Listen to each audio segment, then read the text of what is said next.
Velkommen til min videoblog. Mit navn det er Jens Peter Madsen, og jeg er historiefortæller. Og på den her videoblog så vil jeg gerne tale om mit arbejde med mundtlig fortællekunst. Og i dag så vil jeg gerne tale om en oplevelse, jeg havde forleden, hvor jeg kom til at ytre mig i en debat på Facebook.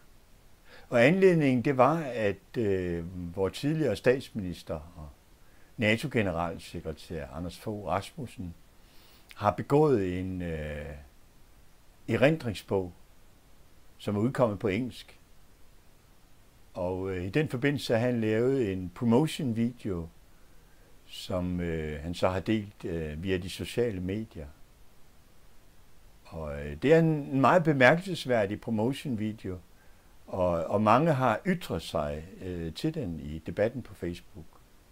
Og helt sikkert mange positivt, men også rigtig mange negativt, og mange kritiserede den for at være pinlig, og for at være privat og alt for personligt. Og ja, nogen antyder også, at den ikke var ædruelig, og mange andre følelsesladede udtryk. Jeg tillod mig at sige i den der debat, at jeg faktisk synes, at det var en god og personlig historie, som man også fik ind imellem reklamen og alt det andet. Og Anders, han fortalte en personlig historie om dengang i 1968, da han havde erfaret, at Robert Kennedy var blevet skudt. Og det har berørt ham meget stærkt.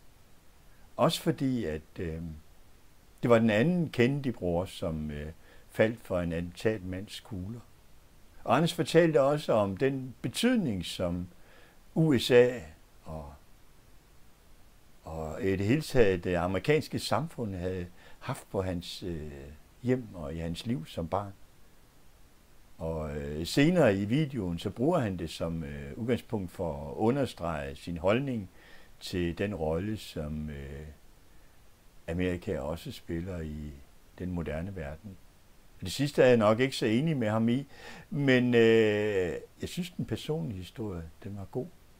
Og jeg synes ikke, at reaktionerne var fair over for den historie, som man også kunne høre i den. Og det får mig til at sige,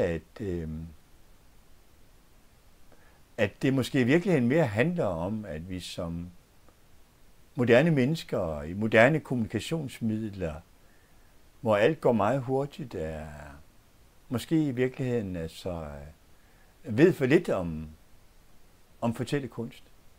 Ved for lidt om, hvordan det er, man skruer en personlig fortælling sammen, så man aldrig bliver i tvivl om, at det er en personlig fortælling. Og ikke hverken en faktuel redegørelse eller en manipulerende historie, som har til formål at få os til at gøre noget, som vi måske slet ikke har interesse i eller ønsker om.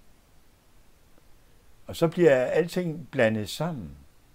Og det er ærgerligt, fordi der ligger faktisk et stort potentiale, både i forhold til demokratiet og i forhold til den mellemmenneskelige forståelse i, at det er muligt at anvende personlige fortællinger, også i den politiske debat.